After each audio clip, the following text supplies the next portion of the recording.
Hello everybody, welcome back to my channel. Today we are going to learn about retention policy for SharePoint Online site. As you're very familiar about retention policies, if you want to retain any data, you find it important, you don't want to get accidentally deleted by somebody, or if you find some data is not relevant and you want it to get deleted after a certain period of time, then you can use retention.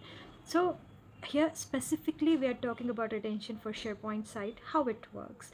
Whenever you apply a retention policy for SharePoint site, so it stores the copy of original data to the prevention hold and it keeps the copy in there, and now it allow you to edit your copy. As soon as you edit the original content, the copy of edited content will be created. For the retention period, your data will be saved, stored in the prevention hold. After the period gets over, your data moves to the second stage of recycle bin. From there it gets permanently deleted. Okay, let's move to portal.office.com to do some hands-on on the retention policy.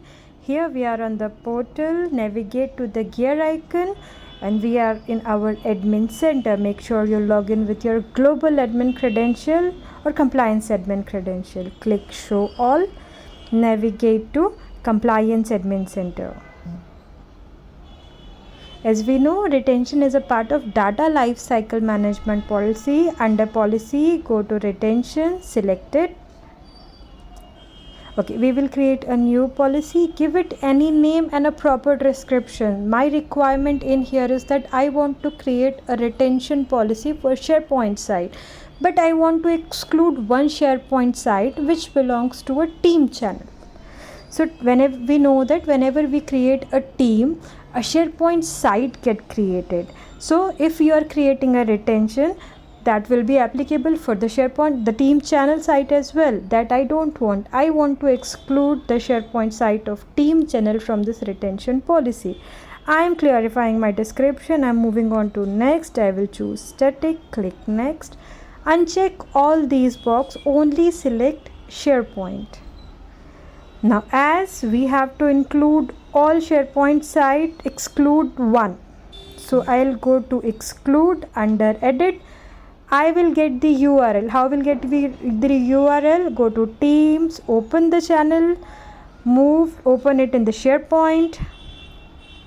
Go to the parent team. Here is the SharePoint site of the team channel. I will copy the URL.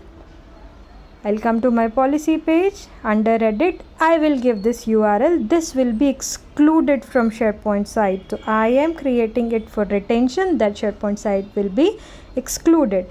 Give the period you want to retain the data and choose what you want to do after the retention, right?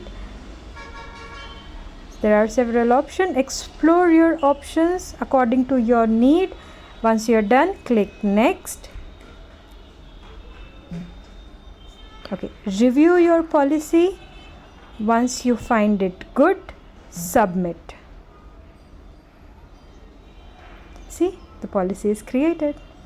This is the new policy which I have created. Select the policy, click on it, and it will be ready to show you the details and the status of the policy, if it is still pending review or maybe it's in provisioning or it is applied. Thank you very much. Please do like, share and subscribe to my channel.